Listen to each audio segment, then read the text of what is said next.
kita mulai pelajaran, silahkan siapkan temannya atau kelas.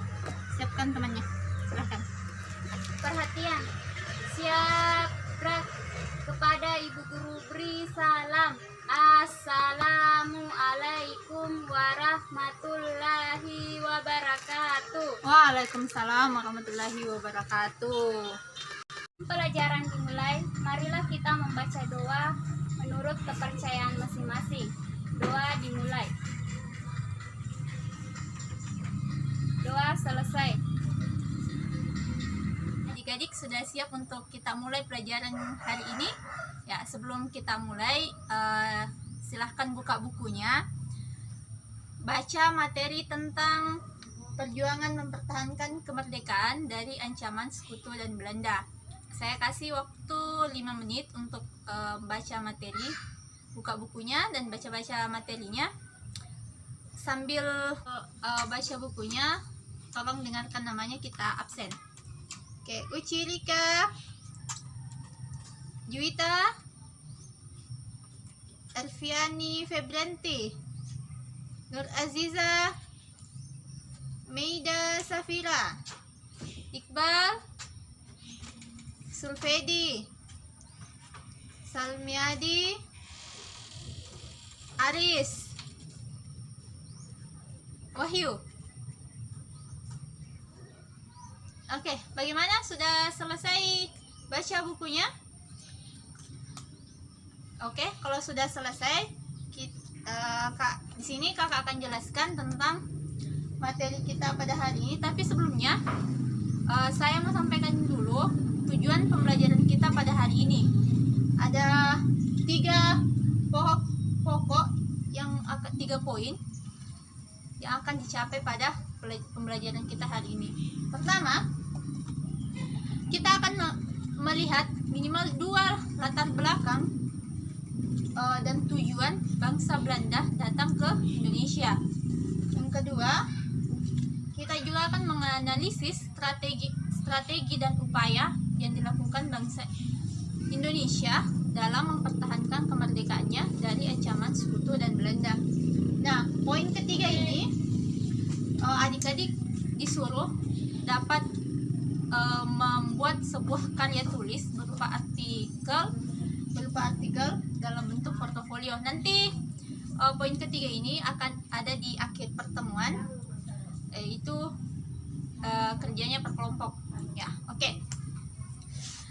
Baik.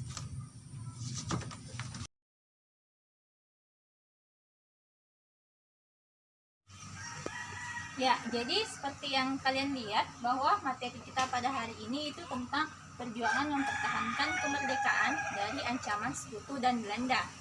Nah, setelah Indonesia merdeka, Indonesia masih harus menghadapi Belanda yang ingin kembali ke Indonesia untuk menanamkan kekuasaannya. Akibatnya terjadilah konflik antara Indonesia dengan Belanda. Di sini ada beberapa 3 poin yang menjadi faktor penyebab konflik Indonesia dengan Belanda. Yang pertama, keinginan Belanda untuk berkuasa kembali di Indonesia. Setelah Jepang menyatakan menyerah kepada bala tentara sekutu, Belanda langsung bersiap-siap untuk kembali ke Indonesia untuk menguasai kembali Indonesia. Nah, seperti yang kita ketahui bahwa Belanda merupakan bangsa yang paling lama menjajah Indonesia. Nah, setelah Jepang menyerah pada tanggal 15 Agustus 1945, Belanda bersiap-siap untuk kembali ke Indonesia untuk menanamkan kembali kekuasaannya di Indonesia. Inilah menjadi salah satu faktor penyebab konflik antara Indonesia dengan Belanda. Sebenarnya Belanda sudah tidak memiliki hak lagi atas wilayah Indonesia karena pada tanggal 9 Maret 1942 di Kalijati,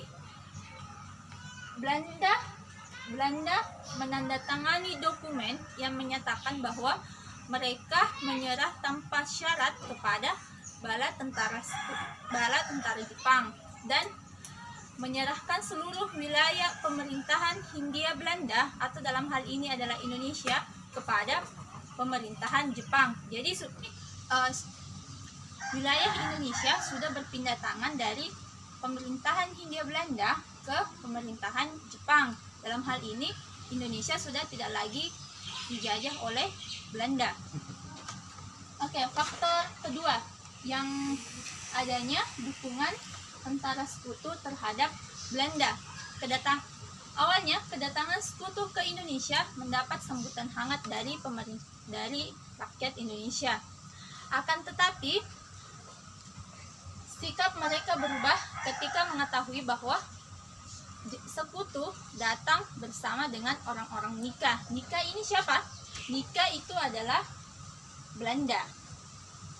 Sikap mereka berubah drastis dari menyambut hangat ke penuh kecurigaan, bahkan sampai bermusuhan. Situasinya semakin memburuk tatkala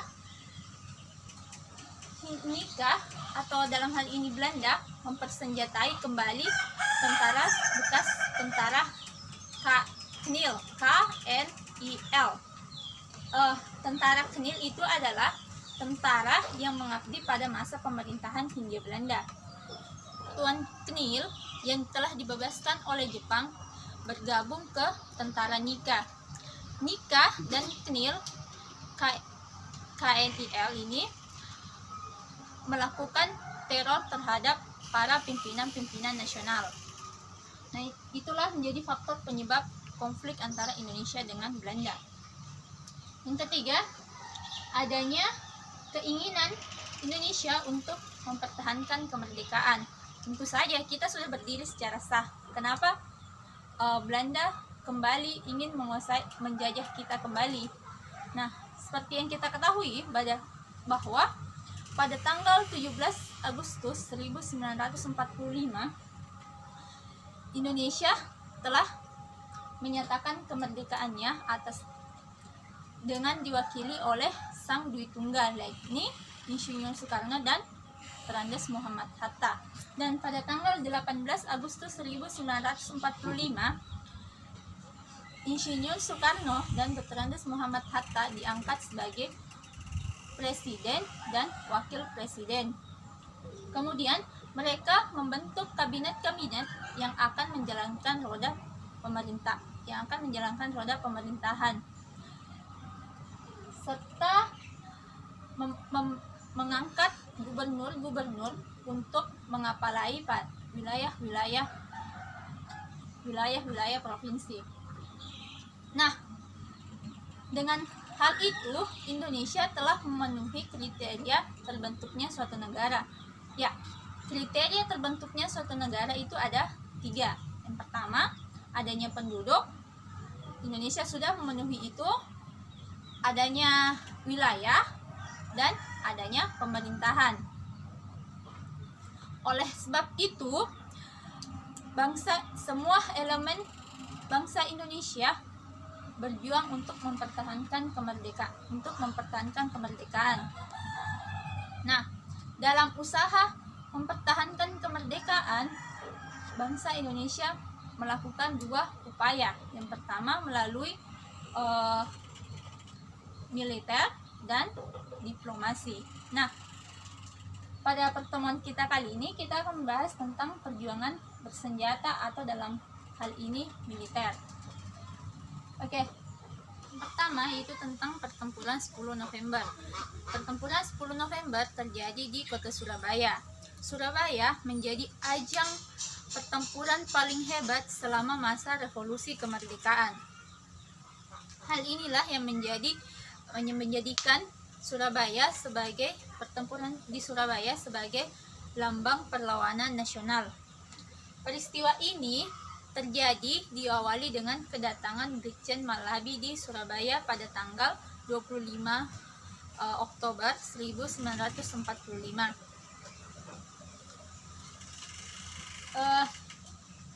Dan pada tanggal 30 Oktober 1945 terjadi pertempuran hebat di Gedung Ban Jembatan Merah. Pertempuran ini menyebabkan tewasnya Brigjen Malabi. Karena meninggalnya Brigjen Malabi, Inggris mengeluarkan ultimatum kepada rakyat Surabaya yang isinya agar rakyat Surabaya menyerah kepada sekutu. Dan secara resmi, rakyat Surabaya yang diwakili oleh Gubernur Suryo menolak ultimatum Inggris. Dan akhirnya pada tanggal 10 November 1945, tentara Inggris mengerahkan pasukan infanteri dengan senjata-senjata berat menggempur Surabaya dari 3 sisi, dari darat, udara, dan laut.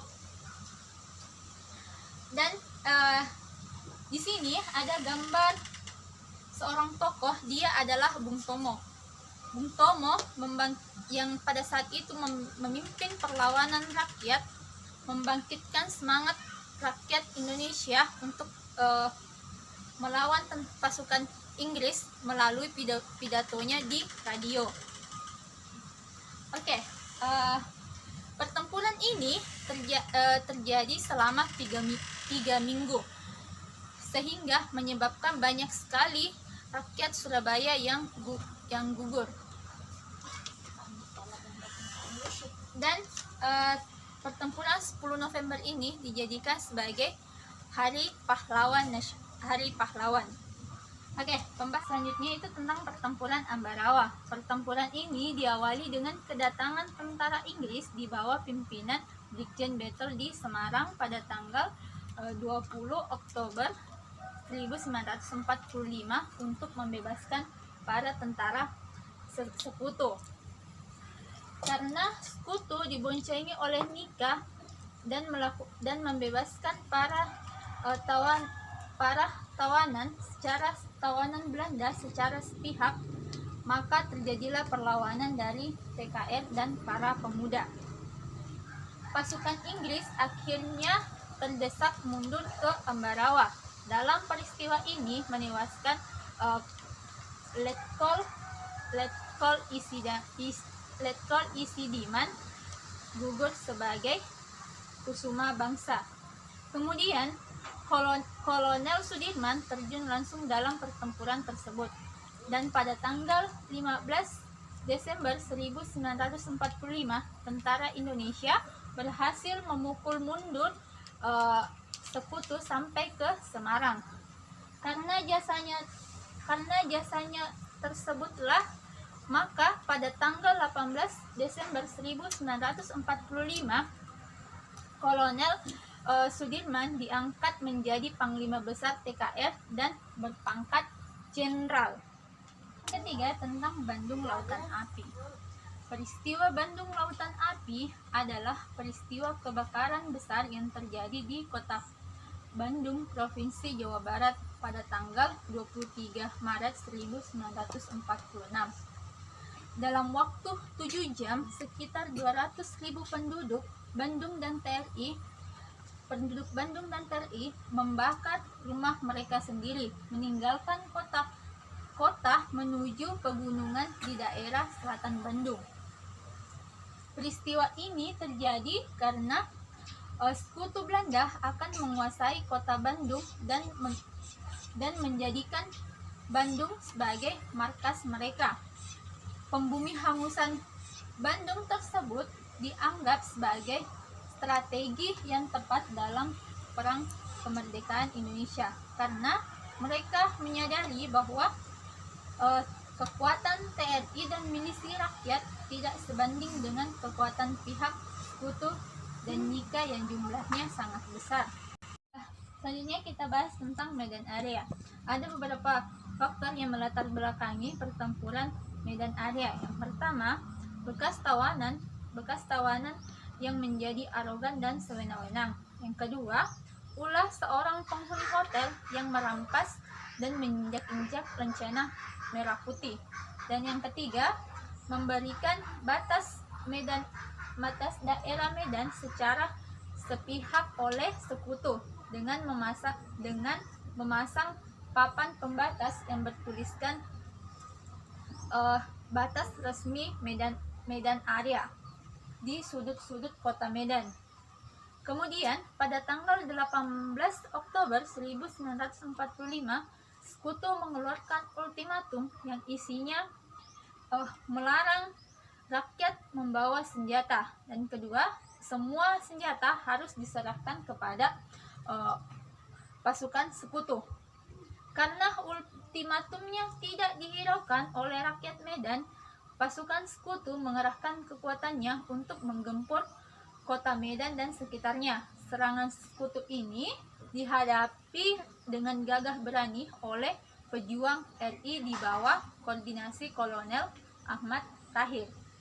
Dan insiden dan pertempuran berdarah selama masa revolusi kemerdekaan tidak hanya terjadi di Pulau Jawa, tetapi hal tersebut juga terjadi di pulau-pulau lainnya. Di antaranya adalah Pulau Sulawesi, tepatnya di Manado. Hal tersebut meyakinkan dunia bahwa perjuangan kemerdekaan Indonesia dilakukan oleh seluruh rakyat Indonesia. Seperti yang saya bilang tadi bahwa di Sulawesi juga terjadi pertempuran untuk mempertahankan kemerdekaan. Peristiwa tersebut dikenal dengan peristiwa Merah Putih di Manado. Nah, peristiwa Merah Putih di Manado terjadi pada tanggal 14 Februari 1946 di Manado. Para pemuda yang tergabung dalam pasukan Kenil Kompani 7 di bawah pimpinan CH Taulu bersama Laskar Rakyat dan barisan pejuang melakukan perebutan kekuasaan pemerintahan di Manado, Tomoho, dan Minahasa. Nah, sekitar 600 orang pasukan dan pejabat Belanda berhasil ditahan, dan pada tanggal 16 Februari 1946 mereka mengeluarkan surat selebaran yang menyatakan bahwa kekuasaan di seluruh Manado telah berada di tangan Republik Indonesia. Untuk memperkuat kedudukan Republik Indonesia, para pemimpin dan pemuda menyusun pasukan keamanan dengan nama Pasukan Pemuda Indonesia yang dipimpin oleh Mayor Waisan. Bendera merah putih dikibarkan di seluruh pelosok Minahasa hampir selama 1 bulan, yaitu sejak tanggal 14 Februari 1946. Dan di pihak lain, Dr. Ratulangi diangkat sebagai Gubernur Sulawesi dan bertugas untuk memperjuangkan keamanan dan kedaulatan rakyat Sulawesi. Selanjutnya, itu tentang agresi militer Belanda I. Pada tanggal 21 Juli 1947, Belanda melancarkan aksi polisinil yang dikenal dengan agresi militer I. Nah, tujuannya adalah untuk menguasai sarana-sarana vital di Jawa dan Madura. Pasukan Belanda bergerak dari Jakarta dan Bandung untuk menduduki Jawa Barat, dan dari Surabaya untuk menduduki Madura. Belanda menyasar wilayah dengan perkebunan tembakau di Sumatera Timur, dan wilayah Jawa Tengah. Belanda ingin menguasai pantai utara seluruhnya, serta perkebunan tebu beserta pabrik gula yang ada di wilayah Jawa Timur. Dalam agresi tersebut, Belanda berhasil menaklukkan wilayah-wilayah strategis Republik Indonesia, terutama wilayah yang kaya rempah-rempahnya, hasil tambang dan serta wilayah pesisir yang memiliki dermaga pelabuhan. Dalam agresi militer Belanda saat ini, berbagai reaksi bermunculan. Akibat agresi militer satu ini, Belanda tidak menyangka bahwa Amerika Serikat dan Inggris memberikan reaksi yang negatif. Australia dan India mengajukan masalah Indonesia ke Dewan Keamanan PBB. Pada tanggal 4 Agustus 1942, PBB mengeluarkan perintah penghentian tembak-menembak untuk mengawasi gencatan senjata. PBB membentuk komisi 3 negara, yaitu Belgia dipilih oleh Belanda dan Amerika Serikat yang dipimpin oleh Paul van Zelen. Dan kedua, Australia dipilih oleh Indonesia, dipimpin oleh Richard Kirby. Dan pihak ketiga yaitu Amerika Serikat sebagai pihak netral yang menunjuk Dr. Frank Graham sebagai perwakilan Amerika Serikat. Nah, tujuan utama KTN itu adalah Komisi 3 Negara adalah mengawasi secara langsung penghentian tembak-menembak sesuai dengan resolusi keamanan PBB. KTN berhasil mempertemukan Indonesia dengan Belanda dalam perjanjian Renville. Selain itu juga mengembalikan para pimpinan Republik Indonesia yang ditawan oleh Belanda di Bangka. Setelah perjanjian Renville, Belanda kembali melakukan serangan terhadap Indonesia. Aksinya tersebut dikenal dengan agresi militer Belanda II. Pada tanggal 18 Desember 1948, Dr. Bell mengumumkan bahwa Belanda tidak terikat lagi dengan isi perjanjian Renville.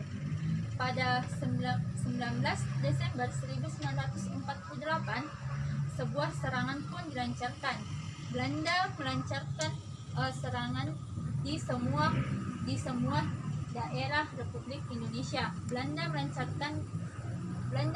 melancarkan serangan diawali dengan penerjunan payung di Pangkalan Udara Moguo dan dengan cepat berhasil menduduki kota Yogyakarta. Nah, dalam agresi militer Belanda II ini, Belanda berhasil menduduki ibu kota sehingga Presiden Soekarno sebelum ditangkap oleh Belanda, beliau mengirimkan mandat lewat radio kepada Syafruddin Prawira Negara di Bukit Tinggi untuk mendirikan pemerintahan darurat di Bukit Tinggi.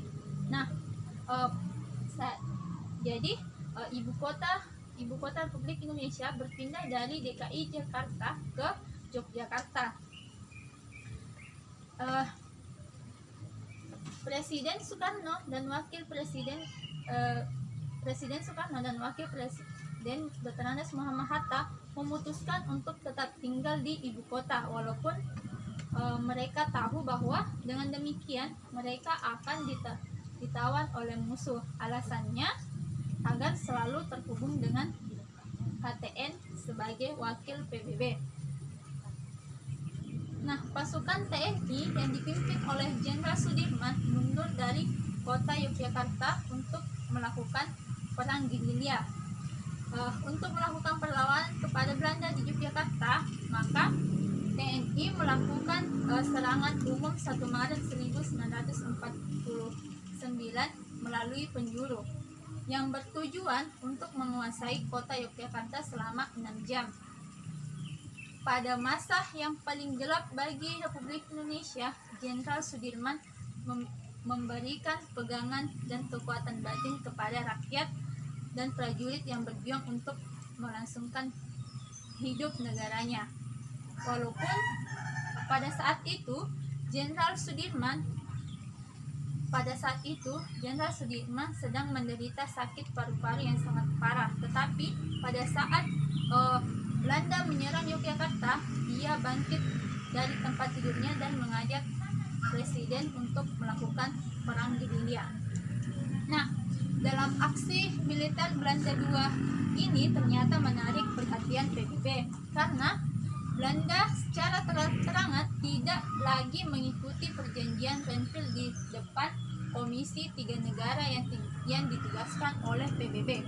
Maka pada tanggal 24 Januari 1949, Dewan Keamanan PBB mengeluarkan resolusi agar Republik Indonesia dan Belanda segera menghentikan permusuhan. kegagalan Belanda dalam medan tempur dan tekanan Amerika Serikat yang mengancam akan memutuskan bantuan ekonomi dan keuangan memaksa Belanda untuk kembali ke meja perundingan kembali. Saya jelaskan tadi mulai dari faktor penyebab konflik Indonesia dengan Belanda sampai dengan perlawanan-perlawanan yang dilakukan bangsa Indonesia dalam menghadapi Sekutu dan Belanda. Nah, jadi silahkan ada yang ingin bertanya atau masih kurang paham dengan penjelasan saya, silahkan bertanya, karena minggu depan kalian lagi yang menjelaskan ya. Saya sudah bagi kelompoknya, jadi minggu depan kalian akan kalian akan menjelaskan menggantikan saya di depan sini ya. Jadi sudah ada kelompok belajarnya. Oh iya, kita pakai saja itu